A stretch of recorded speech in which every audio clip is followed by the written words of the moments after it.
મિત્રો, આજે હું તમને જણાવીશ કે કેવી રીતે એકતામાં બળ હોય છે। એક સમયની વાત છે કે કબૂતરોનું એક ઝુંડ આકાશમાં ભોજનની શોધમાં ઉડી રહ્યું હતું। ભૂલથી આ ઝુંડ શિકાર શોધતા શોધતા એક એવા પ્રદેશમાંથી પસાર થયું જ્યાં દુકાળ પડ્યો હતો। કબૂતરોનો સરદાર ચિંતિત થઈ ગયો કારણ કે કબૂતરો થાકી રહ્યા હતા। જલ્દી જ તેમને થોડા દાણા મળવા જરૂરી હતા।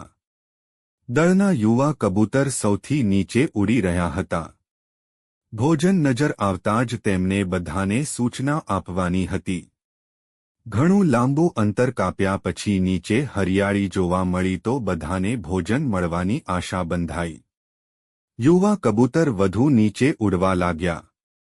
ત્યારે તેમને ખેતરમાં ઘણા બધા અનાજના દાણા વિખરાયેલા જોવા મળ્યા। તેમણે ઝુંડના સરદારને કહ્યું, કાકા, નીચે એક ખેતરમાં ઘણા બધા દાણા વિખરાયેલા છે। આપણા બધાનું પેટ ભરાઈ જશે।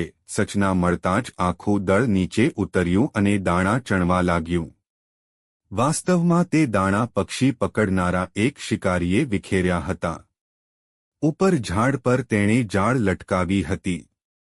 જેવા જ કબૂતર દાણા ચણવા લાગ્યા કે તેમના પર જાળ આવીને પડી। બધા કબૂતર ફસાઈ ગયા। બધા કબૂતર રડવા લાગ્યા કે આપણે બધા માર્યા જઈશું।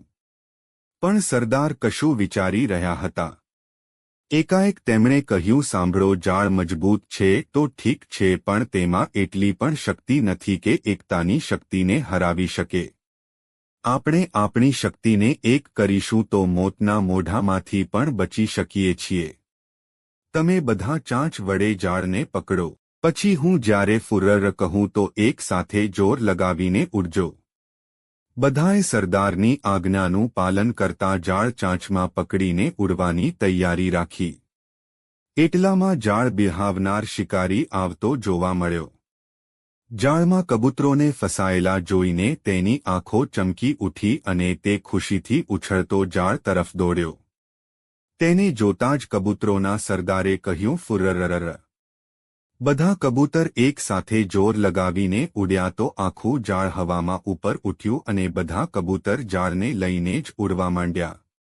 કબૂતરોને જાળ સહિત ઉડતા જોઈને શિકારી આશ્ચર્યચકિત થઈ ગયો અને જાળની પાછળ દોડવા લાગ્યો।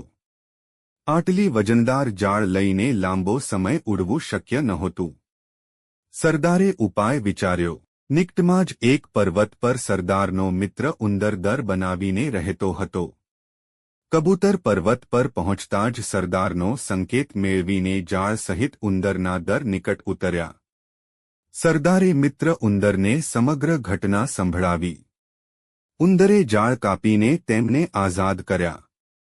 સરદારે પોતાના મિત્ર ઉંદરનો આભાર માન્યો અને કબૂતરોનું ઝુંડ આઝાદીની ઉડાન ભરવા લાગ્યું।